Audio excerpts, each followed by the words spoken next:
You're not being told the full truth by the same people that didn't tell you the full truth before 9/11. They were nonchalant about the threat of before 9/11, and they're doing it now. The same people are telling you now that the Muslim Brotherhood and the fall of Egypt is all about freedom. It is not. It is not about freedom. It is not about democracy. It is about an Islamic State. Well, that was Glenn Beck back in 2011, warning that Islamic extremists in the Middle East wanted to build an Islamic State ruled by strict Sharia law. There he was talking about Egypt, but in general he talked about the Middle East. Today we're watching that prediction come true as an al-Qaeda offshoot consolidates its gains over a huge section of Iraq and Syria. And while it seems Glenn Beck's prediction has been proven correct today, here was some of the reaction at the time. That was Glenn Beck last night on his program, warning his audience about an Islamic State takeover. This is, I do not use the term lightly, Looney Tunes. This is the kind of stuff normally you prescribe medication. No, I'm serious. And normally it does nobody any good. This is from a rival news network. It is something that I would describe, this is my opinion, as out there a little bit. There was an interesting split among the Glenn Beck types, really with delusional ravings about the Caliphate coming back. Earlier, I had a chance to ask Glenn how it feels today, knowing that he and this T-shirt, which was released right around that time, may have been prophetic.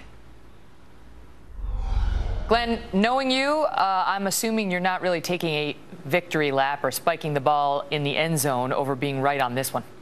No, I'm actually really bummed that I'm right, because that prediction came with much more than just a caliphate.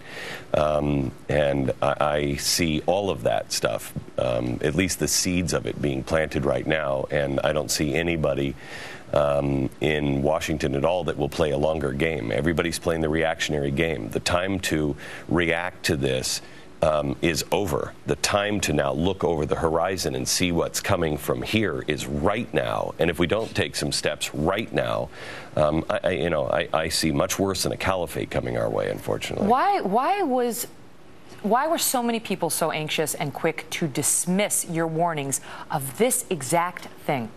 I think because nobody really wants to see over the horizon, especially something that's dark. But the only way that you're going to be able to survive things is if you look at the possibilities and probabilities, and more importantly, no one's willing to take the people in the Middle East at their word. I don't know why. Is there a political correctness thing going on? Yeah, I think there's actually a bias towards the Muslim Brotherhood. They just look at the Middle East and the Muslim Brotherhood as friends and look at them totally differently. And I think we'll see, if God forbid Iraq is lost and Iran is brought into this, and it is a caliphate, you're going to see a civil war in the Middle East, and that is going to be bloodshed like you can't even imagine. And we should be nowhere near it. Unfortunately, what's going to drag us in is oil, because right now the president should be saying we need to have as much oil reserves as we possibly can, open everything up, open the valves, get the gas going, forget about this EPA thing with the coal. Let's make sure that we are energy independent soon. What do you think? Because at the time that you were mocked, you made a couple of predictions. One was that a caliphate was coming and the goal would be to establish a Sharia state in the Middle East. And that was mocked. That's what's happening. Okay, the New York Times has a headline saying that's what's happening. The New York Times now agrees with Glenn Beck. The world has gone down. Okay, so that's happening. But you also suggested that you believed it would come to the United States, and then you got mocked for that as well. When I hear you now saying, no more, I don't want to go back to Iraq, not a single more life, not a single more injury, no more, I think about that second part of your prediction and ask how that can be consistent. If you still believe the Caliphate wants to come to the United States, how can you not want to go back there and fight it? Easy. We're not this. I mean, I hate to say these things, and it pains me to say these. First of all, we should start with this. Progressives, liberals, whoever on the other side, I will admit I was wrong about the war in Iraq. I really thought we could bring peace and justice and freedom and all of that stuff. You didn't. You were right. People have to want it and they have to earn it themselves. Now, because of that, I'm not willing to spend any more treasure. We've spent $2 trillion. How many lives have been lost? You are never going to bring freedom there. You're never going to do it. They have to want it themselves. When the Iraqis are just walking away, when the commanders are walking away from the fight, you can't fight for them, and I don't want to fight for them. But you know the mentality is that not that those who back us going back into Iraq and wanted us to go there in the first place. It's not just let's meddle.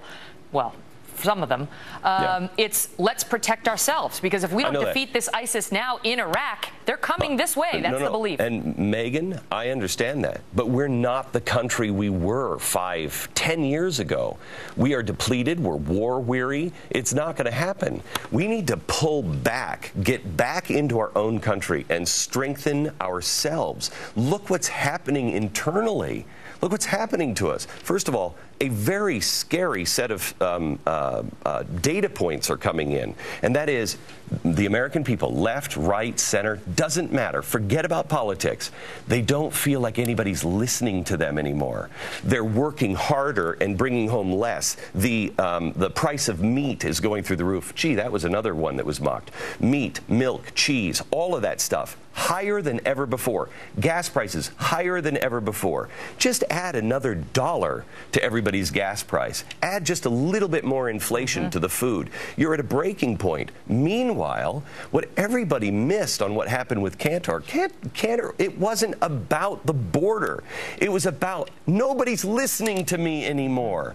I don't want people coming across our border. I want you guys to hold people responsible in Washington, D.C. The dog ate my homework? That's your excuse to the Congress from the IRS? The dog ate your homework? That didn't work in the 3rd grade.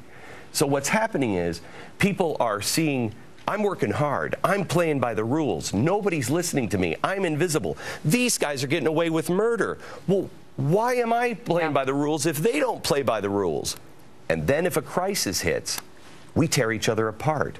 We've got to return home, find our way back to each other. We are a house divided against itself. We've got to come together.